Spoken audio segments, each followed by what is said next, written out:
Marc Ryan of the Fan, Upstate Offsides. Marc Ryan is live every single day, Monday through Friday, 3 to 7. He joins us now. Marc, what is going on, my friend? Appreciate you tuning in. Very excited to chat with you here on this hump day.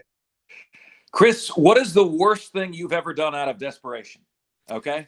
I once flew across country, got one of those. You ever try to buy a plane ticket last minute? How they hit you with that, I'm still paying for that plane ticket. I tried to buy a plane ticket last minute to fly across country to talk a girl out of breaking up with me when she had already broken up with me and didn't want to be together anymore. So don't buy a last minute plane ticket to try to talk a girl out of breaking up with you. I did that. Don't do things out of desperation, Chris. Don't do it. Now, she gave me permission to fly out there. I didn't fly out there to somebody who didn't say, don't come out here, but she did say it was over. I flew out there anyway. Don't do what I did, Chris. Don't do things out of desperation. Clemson baseball, don't act out of desperation. It's not going to be a good look for you.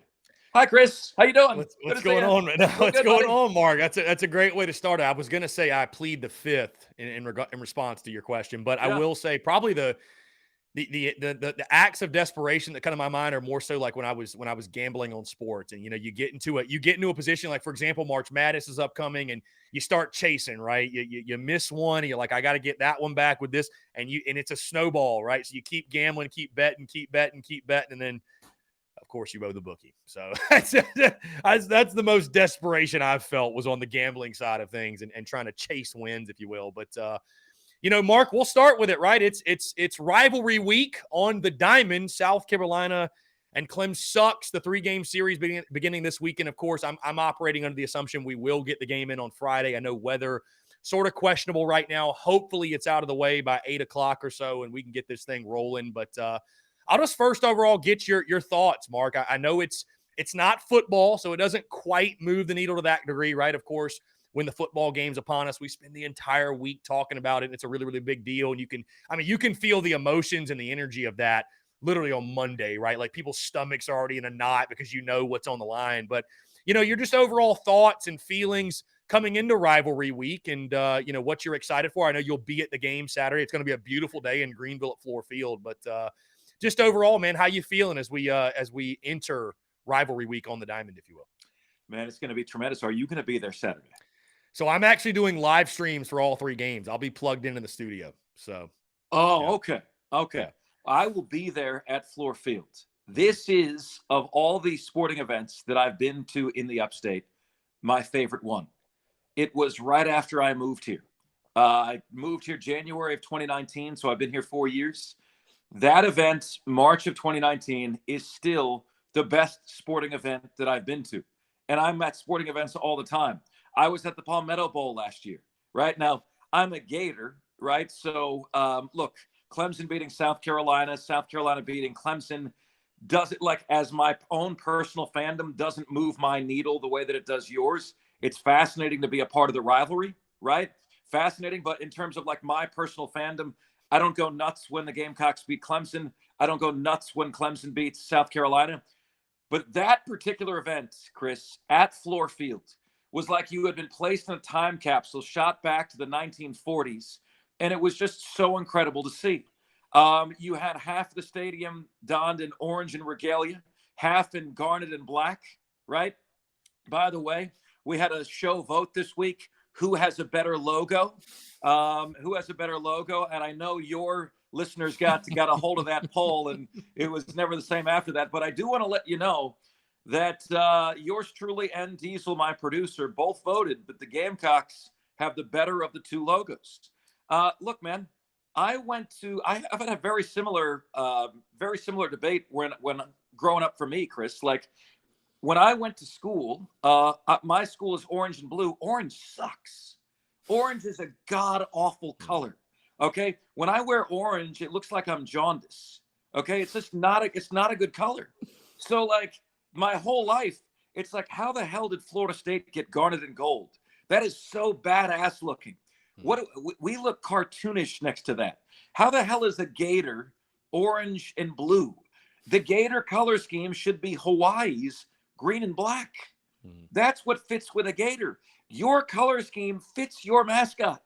And when you have the black block C and the Gamecock in the middle of it. That is a badass logo, man. It is not easy. Let's be honest. It is not easy to make a chicken look fearsome. Okay, it is in the whole who wins versus the mascots. It wouldn't take long for the tiger to dispatch of a chicken, right? But you managed to make a chicken look fearsome, and you have the best logo. Now, I'm sorry, got off on a tangent. Really excited about this, Chris. Pumped up about it. I will be there. I cannot wait. Bringing the wife and kid as well. Going to be exciting, man. On that note, Mark, I'm curious, comparing the Gators logo and Florida State, which would you say is better? Because I told you I actually like the Gators logo because it's unique. And I mean, I don't like the color orange, but I don't feel like it's too prevalent in that Gator head logo. But what would you, if, you know, and I know you're someone that you're really good at taking the fandom out. So you're comparing the rivals logos, Florida and Florida State. Who would you go with? I value those fans, Chris, who can take the fandom out and just make a spade. Like Florida State's logo is perfect, Chris. It is perfect. That is a perfect logo. Around the world, you show that logo and you know what people are talking about. Florida's logo is one that's changed. The Gator head is cool, Chris, but it incorporates a color green that does not exist in the color scheme. The color scheme has been flawed from the beginning, right? Your color scheme, everything is consistent. Now, if I could offer one piece of recommendation to the Gamecocks, it would be have a consistent logo and only use that logo. The multiple logos are incredible, but in order to become that iconic brand where you see the Georgia G or the Oregon O, you've got to use one that you stick with. The Florida State logo is perfect, Chris. And now if you'll excuse me, I'm going to go cry because I've just said way too many nice things about the Seminoles, okay? By the way, the Seminoles have a better looking fan base than Florida's as well. A better looking fan base, Chris. I mean, it's insane. Like the talent on that campus. Let me tell you, the talent on that campus was something else back in the day, and it's alums, and it's the fan base. It was Brent Musburger when they showed the Cowgirls one day. You remember this? Brent Musburger. They showed the FSU Cowgirls, and he said 50,000 red-blooded American males just applied to Florida State University. Unlike anything you ever saw, especially back then, man. What's good?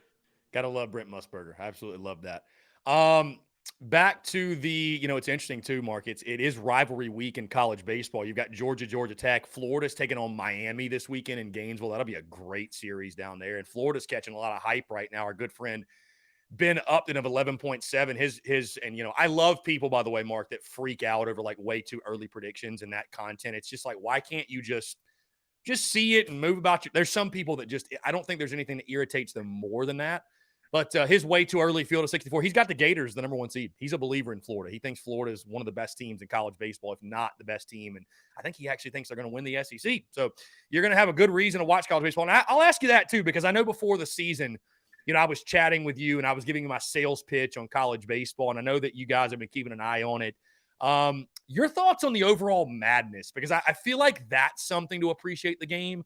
You have to really, again, enjoy and embrace is the true and utter madness. Like, it's a sport where USC Upstate can beat the Clemson baseball team. It's a sport where Florida can lose to South Florida because they give up 7 runs in the top of the ninth. Like, by the way, I don't have to use that word that you use on your show, do I? No, because 57% of our audience calls Clemson at this point, it's their just favorite become team. At this point, I have just completely transitioned in my mind when I say it. I say it's Clemson. Become second nature to you. It really has. Yeah. It really has. It's a beautiful thing. You know what, man? No, I think that's beautiful about college baseball. We had USC Upstate head coach Mike McGuire on the show last week, and they're building something there at USC Upstate. And every once in a while, Chris, you know this. You have the little guy in baseball who rises up and does something unbelievable. You've got Coastal Carolina's history and others throughout the sport. So I think that is a sport where you can absolutely positively achieve that.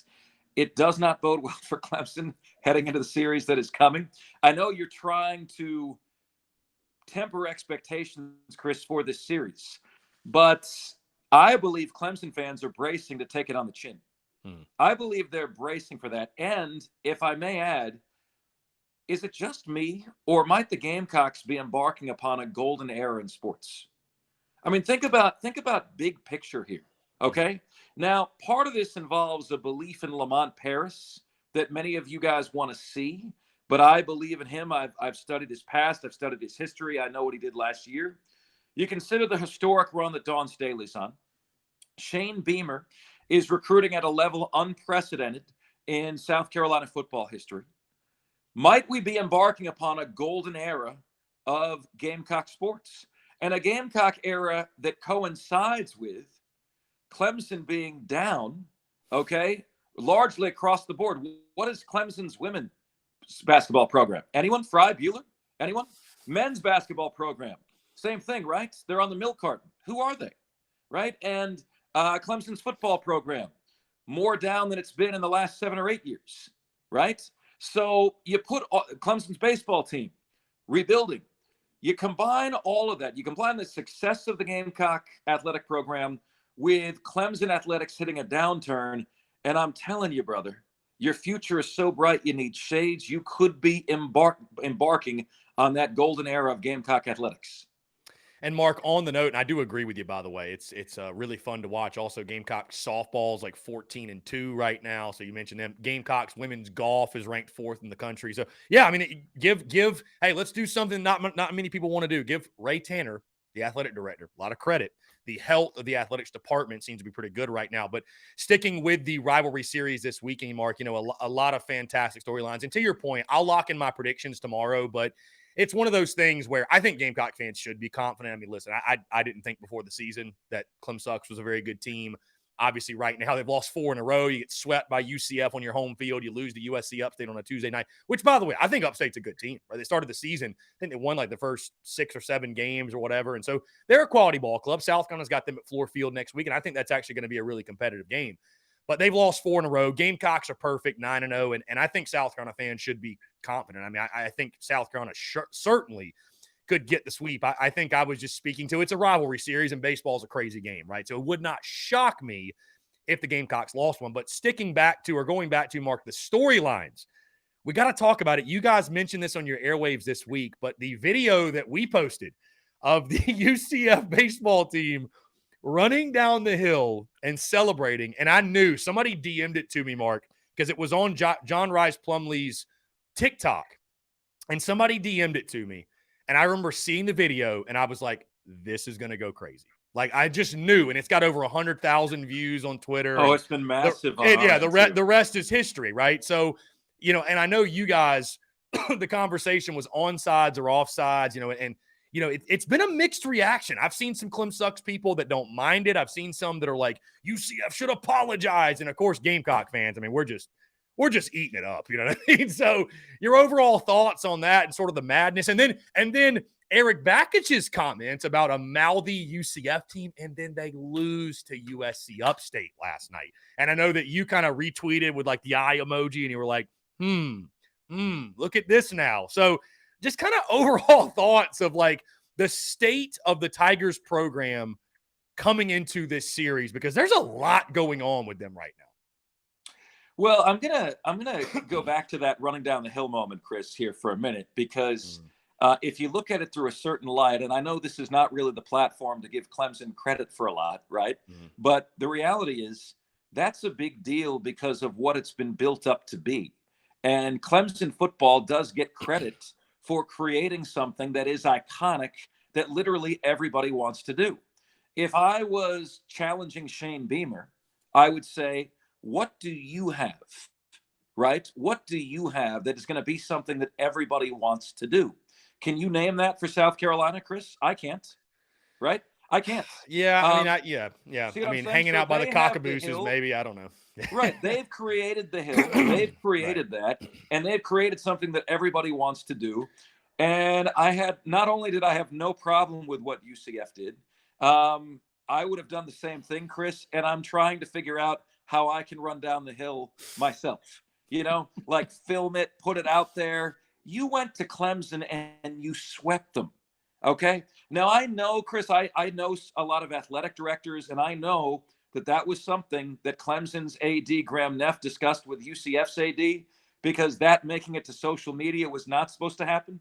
If you want to do, if you want to do a joyride, a victory lap, you do that without filming it. To post that on social media was spiking the football. But it made it all the more enjoyable for you, for me, for other fans to just be able to enjoy that, right? And Chris, would you not have done that? I would have done the same. I'm considering I'm considering doing that. I mean, I may just like sneak over there and trot down the hill. I would be certainly public enemy number one at that point. But no, it was awesome. By the way, Lynn Turner on your comments here is saying, why was the opinion open? What I'm hearing, Lynn, is that for one reason or another, maybe renovations happening in the baseball stadium, they're having the visitors' teams showering in the football stadium. So they're already in the football stadium at Clemson. And they said, well, look what we have here. The hill, nobody's around it. Let's go right in. I'm also told that from time to time, the gate is kept unlocked. And Chris, honestly, man, Beamer's kids ran down the hill. They didn't stop that from happening, right? So that is an iconic thing that everyone wants to take part of. It's on the bucket list, Chris. It's on the bucket list. I'll let you know the day that they let you and me in there. Okay? Yeah. I will say, Mark, by the way, to what you mentioned earlier, the iconic thing that, because you asked me if I felt bad, but I would say the iconic thing that people do to troll South Carolina is playing of Sandstorm and waving the towel. So that would be something, but it's not in stadium like you're mentioning, but that's happened before. That's why we don't feel bad at all. And we actually love what UCF did. Back to on field with this series, Mark, I just love to get your takes overall on, we're talking about the Clem Suck side of things, but the Gamecocks, Monty Lee on staff, you've got former players that you brought from the Tigers on your team right now, may or may not play in the series. But, I talked about this in the preseason, but I'd love to get your thoughts. Just the overall importance of this series for Mark Kingston and his ball club and his program, because, as well as I do, right? You sit 9-0. Are you getting as much credit as maybe Gamecock fans would like? Maybe not. But again, you haven't beaten. I mean, I think you beat a solid Penn team. Getting the sweep, I thought, was an accomplishment. But you and I both know what matters is what you do against the rival and what you do in SEC play, right? I mean, that's really what is important, or what moves the needle for a lot of people. So your just overall thoughts going into this weekend. Again, you added Monty Lee, former Tigers head coach, and all these different pieces from their team. And I just feel like there's an extra emphasis on the rivalry series this year, especially after last year when they swept you, right? And in such a year where, hey, we've seen it time and time again, you can lose 2 of 3 in this series and still have a good year. But I just feel like, Mark, for Mark Kingston to win back some favor from the Gamecocks fan base, this is one I think the Gamecocks, and especially now too, with they've lost 4 in a row, you're undefeated. This is one, it goes without saying, that is massively important. I think one that this program needs to have. Chris, you can start 9-0 and you lose this series and you've lost any goodwill that you've built up into this point. Furthermore, if you lose this series, the only way to rectify it in the mind of Gamecock fans, in my opinion, is to make the College Baseball World Series. So, I mean, it's not life or death, Chris. It's far more important than that, right? This series coming up for the Gamecocks and for Mark Kingston, because you're either gonna be high on the hog the entire year, or you're gonna have an axe to grind with your head coach, waiting to see what happens in the postseason. It is massive, Chris. It is massive, and everyone wants to see if he can continue the momentum that Beamer started with the upset win over Clemson. And frankly, when I moved here, Chris, it was very much feeling like the Gamecocks needed a win at something, right? At something in this rivalry. Now you have that big win in this rivalry. The thing that Gamecock fans have always come back at Clemson fans with on my show, our show fans, the flame of both sides of the rivalry, is that Gamecock fans would say, well, Clemson has football. We've got everything else. And now that Clemson football has fallen from like number 2 in the country to number 12, right? Now you've got a chance to claim that football category, which you've done this year, and still maintain everything else, right? And I understand that many people could make an argument that the Gamecocks have a better athletic program than Clemson does. But when you understand the importance of football, both culturally and financially, it's tough to make that argument when Clemson has dominated that rivalry as much as they have. When you've got everything else and football, brother, now you're like butter because you're on a roll. And that's what South Carolina has a chance to do this weekend. Yeah, and you and I both know, Mark, that when you talk about like the health of the rivalry and what matters, and I mean, football's king, right? I mean, football moves the needle, and so winning that one, and I was just thinking about while you were talking the health of this rivalry overall, and I think like this time last year, the past couple of years, like even if you were winning in other sports, that long losing streak on the gridiron, it was really taking its toll. You know what I mean? And that was that's why one of the biggest storylines going into that rivalry game every year on the football side of things was, is this the year you snap the streak? This time last year, Mark, we were talking, is the streak going to get to double digits? Are they going to win 15 in a row? Like you start to get to a point where you feel like you're never going to beat them again. And it just feels like, that football victory now has turned the tide in regards to you beat them in football, you beat them in men's basketball, you beat them in women's basketball. If you can get them in baseball, I think obviously it's healthy for the Gamecock side of things, but the rivalry definitely feels healthier now because maybe some of that crowing that had left some fans has certainly come back, and you see it every day on social media between the Gamecocks and the Tigers and the fan bases. And I know you see the chirping and you hear the chirping all the time. I think it's great for the rivalry. Well, not only that, Chris, I mean, I'm sure you've heard the reports that Clemson and Florida State have gone back to the ACC and said, we're down $30 million a year from SEC teams. You better figure out a way to get us $20 million of that back. You don't think that mandate was hastened by the fact that South Carolina beat Clemson? You think they want to be losing to the Gamecocks and then have the Gamecocks getting $30 million more a year than they're getting right now, Chris? I guarantee you that the Gamecocks beating Clemson lit a fire under Graham Neff to try to level that financial playing field. They want an uneven revenue stream in the ACC because their argument is, we are your lifeblood.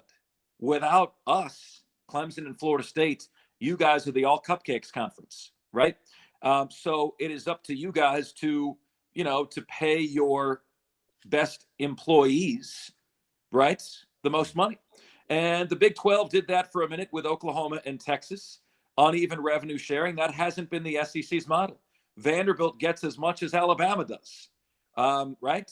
So I think the Gamecocks' success, I don't know if panic is the right word, but it has absolutely sent a jolt of urgency through the Clemson athletic offices. And it's wild how just football can do that, right? Just one game is all it takes to really turn the tide. Sticking with the football side of things, Mark, it was announced this week. Gamecocks spring game officially will take place Saturday, April the 15th, and it will be a nighttime spring game.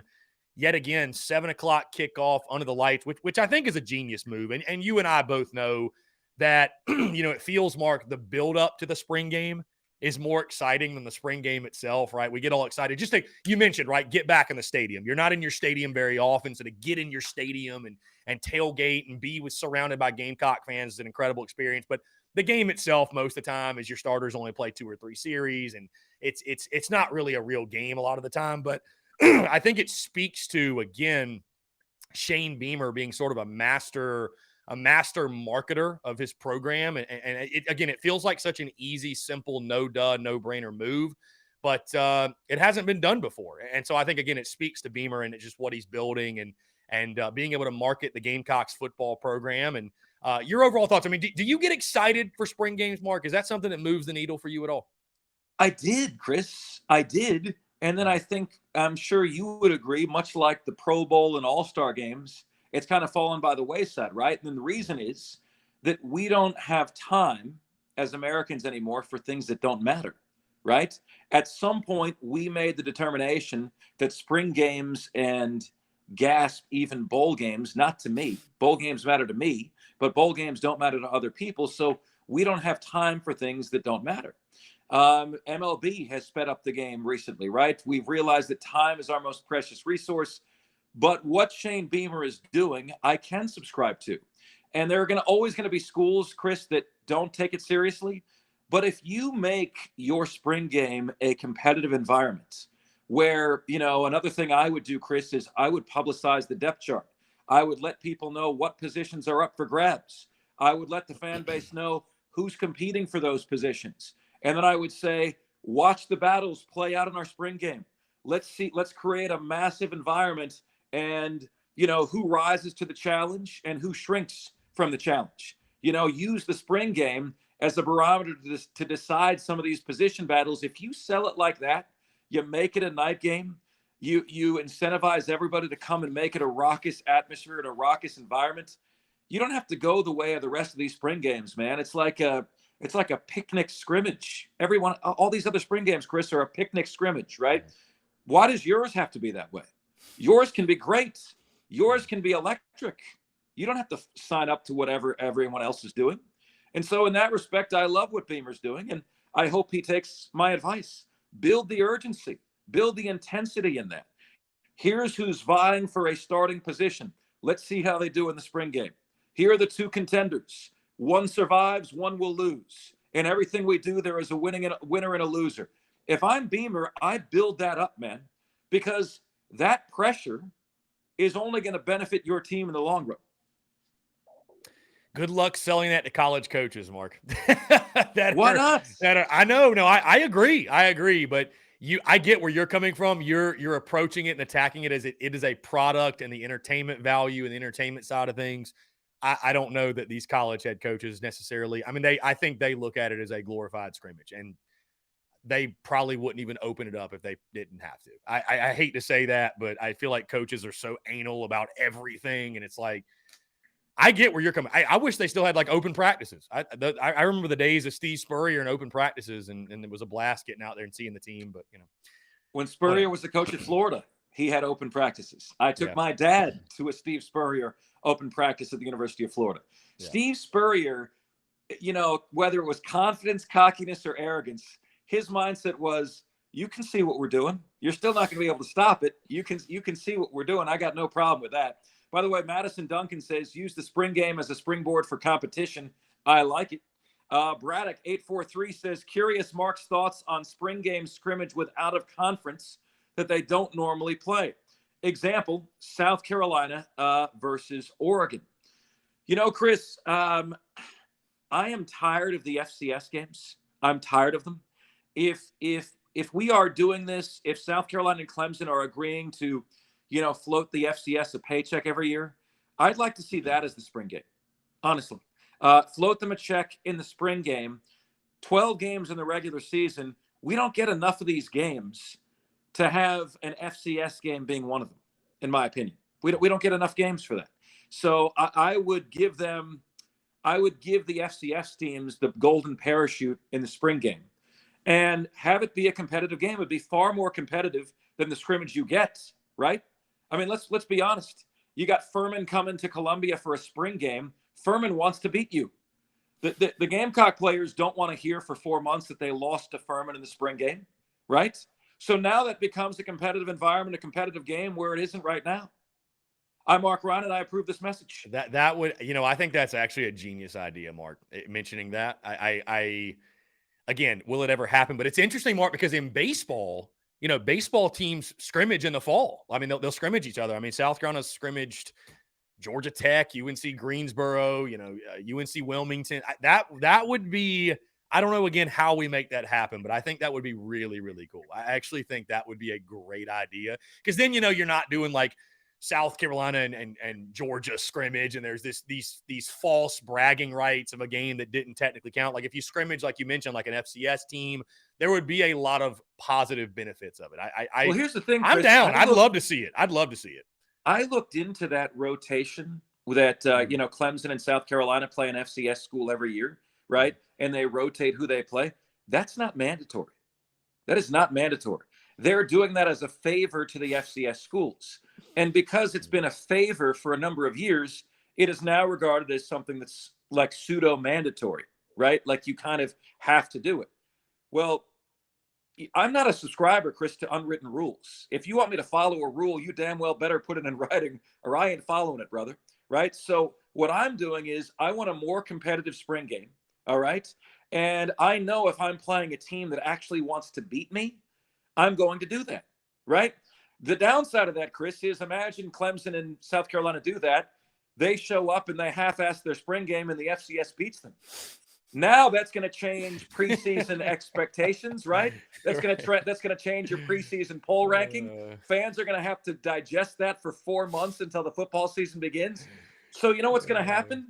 Every once in a while, the Oregon of the world is going to lose to the Washington states. I mean, the Eastern Washington. Yeah. Every once in a while, Oregon is going to lose to the Eastern Washington. And it's going to motivate the hell out of them, and it's going to create a competitive spring game environment, which is what we all want.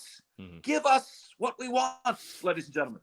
Give us more of what we love. I agree with you, Mark. Mark, again, we're definitely going to push that.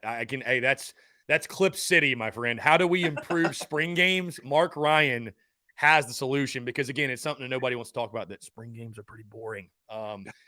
As much as we love our team, they are. Anyways, Mark, this has been fantastic. One last thing before I get you out of here, and you knew I wasn't going to get you out of here without asking. South Carolina Clem sucks, the rivalry series, off what you know, who you picking? Okay, so let me ask you this, all right? If this is a win but not a sweep, how do you feel? I think it's a successful weekend. I'd still be happy. I'd still be happy. As long as you win the series, I'd be happy with it. Yeah. I'm encountering a lot of Gamecock fans who seem to have a sweep or bust attitude. And I want them to just maintain, you win the series, you win the war. Okay. And I think right now, based on what I've seen, Chris, Clemson would be fortunate to win a game. Based on what I've seen, they would be fortunate to win a game. Based on the passion and the rivalry, I'll go Gamecocks 2-1. Okay. But I think Clemson would be very fortunate to win a game based on what I've seen thus far in this series. Yeah. And Mark, I just think when you get into a point, if you get to a point in college baseball where you say you'd be disappointed if you won the series, like I get that when you're playing Bethune-Cookman. I get that when you're playing UMass Lowell. But that would just be a weird mentality, in my opinion, to have after, you know what I'm saying? Like, so I agree with you. And again, I think South Carolina, I mean, when you look at the weekend, and I haven't locked in my prediction because you look at all three games, I'm like, well, which starting pitcher for the Gamecocks is going to lose? I mean, I don't know. I mean, is it like you're making a bold prediction no matter which game you pick as a loss if you do pick one. So I tend to agree with you. But yeah, I'm very wary of entering any series for that matter. I mean, even Penn, if you'd have won 2 of 3, I would have said it was a quality weekend. You won the series. Like when you get to a point where, and I will say this, Mark, the point that I had, and I don't mean to go off on a rant, but the biggest difference between a good team and a team that has a chance to be better than good, great, if you will, is a team that when they get up 2-0, they can win that third game. And they can capitalize and get a sweep when the opportunity is there. Right. Not a lot of teams can do that. You know, there's just some teams that on Sundays, right, you're on your third pitcher. A lot of teams don't even have a Sunday guy. They're scrambling to find. So when you've got that level of depth, right, where you can get the sweep, you know, that's a big deal. So, for example, if South Carolina won the first 2 games, then lost game 3 at home at Founders Park, it'd be a little disappointing. It would, but you don't come out of it on Monday and say, well, we're just fire everybody because we didn't sweep. So I just wanted to make that point. I think you get into a dangerous place when you start being upset that you didn't sweep versus winning 2 out of 3. That's an interesting spot to be in. So, look, college baseball versus MLB, Chris. Yeah. I've looked at the last 5 World Series champions. The last 5 World Series champions have on average won 62% of their series outright. Okay. So if it was a 3-game series, they won 2 out of 3. A 4-game series, they won 3 out of 4. The percentage of outright wins, the last 5 World Series champions, is 62%, right? So I understand college baseball is different. There's less parity. That number needs to be higher. But if you're winning series, brother, if you don't lose a series all year, guess who you are? You're the national champion, okay? If you don't lose a series all year, you are national champion. And that should always be the focus. And sometimes fans can have blinders on, become prisoners in the moment. Always widen the lens. Always look at the big picture, okay? Yeah. If you sweep Clemson, man, you have really spiked the football even more than UCF just did, right? If you sweep them. If you win the series, you continue the upward trajectory of the athletic program, and you have Clemson fans starting to say about themselves, God, South Carolina athletics is they're kind of taking it to us every which way, 6 ways to Sunday. What is happening right now, right? Right? So you got them in basketball. You got them in men's basketball, women's basketball, baseball, football. Chris, I mean, the urgency is kicking in, and you're seeing Graham Neff at Clemson concerned about that urgency, demanding more money because he sees what's happening. He doesn't like losing to the Gamecocks in every single athletic endeavor. And that the pressure, you sweep Clemson this weekend, the pressure is on Clemson athletics moving forward. Yeah, I was going to leave you with this. If Eric Backage thought that UCF was mouthy, just wait. just wait if things go the Gamecocks' way this weekend. Marc Ryan of the Fan Upstate every single day live offsides of Marc Ryan 3 to 7. Be sure to check him out and follow him on social media at Marc Ryan on air. And, of course, follow the station channel at the Fan Upstate. Mark, I appreciate you taking the time, man. It's always a pleasure. Thank you, guys, very much. Love you. We'll see you next week. Have a great week, everybody.